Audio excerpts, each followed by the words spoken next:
Oi, vamos continuar a nossa série sobre o presidente de conselho com o nosso primeiro episódio. Hoje eu queria abordar o que é ser um presidente de conselho hoje em dia. Quer dizer, qual é a importância dessa atividade.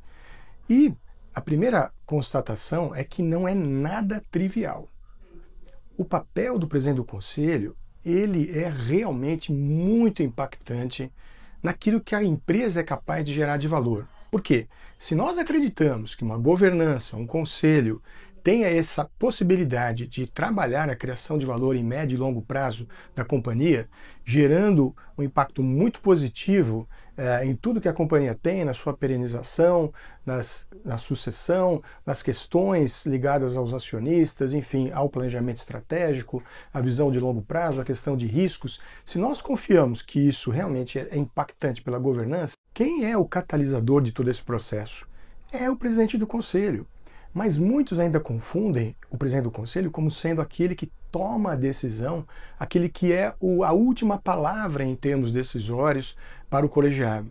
Mas não é bem esse o papel do presidente. E essa é a principal divergência, a principal mudança de perspectiva que nós precisamos colocar em mente e quebrarmos esse paradigma. Muito bem, o presidente do conselho, ele é alguém que vai trabalhar o colegiado. Ele é como um líder que, por baixo, ele alavanca as potencialidades de cada um dos participantes. Ele trabalha a diversidade, traz à tona as perspectivas diferentes e encontra um caminho de síntese, trabalhando para que o grupo execute a sua tomada de decisão da melhor forma possível, sempre tendo em mente que o colegiado vai poder tomar uma decisão melhor do que se fosse um só indivíduo isolado. Então, muito bem, se esse é o grande papel do presidente do conselho, é esse catalisador, o que ele precisa fazer?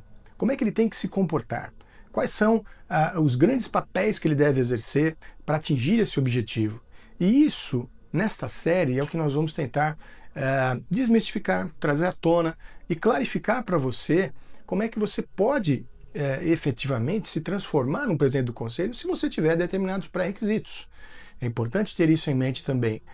Nenhum acionista vai eleger um presidente do conselho que não tenha tido experiência de negócio suficiente, que já não tenha sido conselheiro em algumas organizações e que esteja, de alguma forma, preparado para coordenar um colegiado.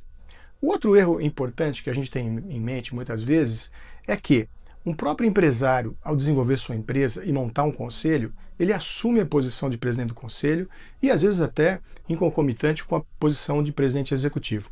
Não há nenhum problema nisso, desde que seja, claro, um passo transitório por alguns anos, mas a questão que vem à baila é que, ao exercer o papel de presidente do conselho da sua própria empresa, este empresário precisa se preparar, ele precisa compreender as mudanças de perspectivas das suas funções, das suas ideias, como é que elas têm que impactar nesse conselho, para que ele seja efetivamente produtivo.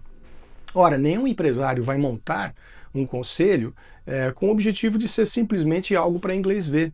Não, é um custo a mais, principalmente nas empresas de capital fechado, onde nós temos os conselhos consultivos. E esse custo seria proibitivo. Então, qual é o grande objetivo do empresário que está permeando muitas vezes a ideia de ter o seu próprio conselho?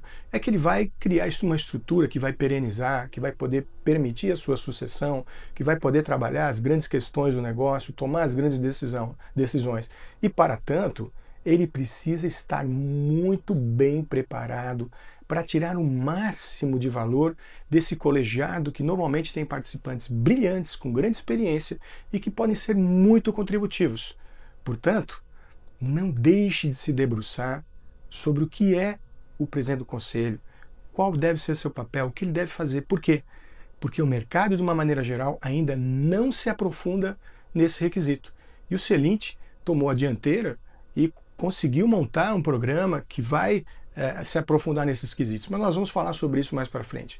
Importante nesse episódio é tentar entender este papel crucial do presidente do conselho hoje em dia e como ele é tão relevante e muitas vezes deixado de lado como sendo algo para ser construído e que tenha um impacto realmente de profundidade na tomada de decisão e na condução do conselho. Portanto, era essa a mensagem do dia de hoje. Obrigado.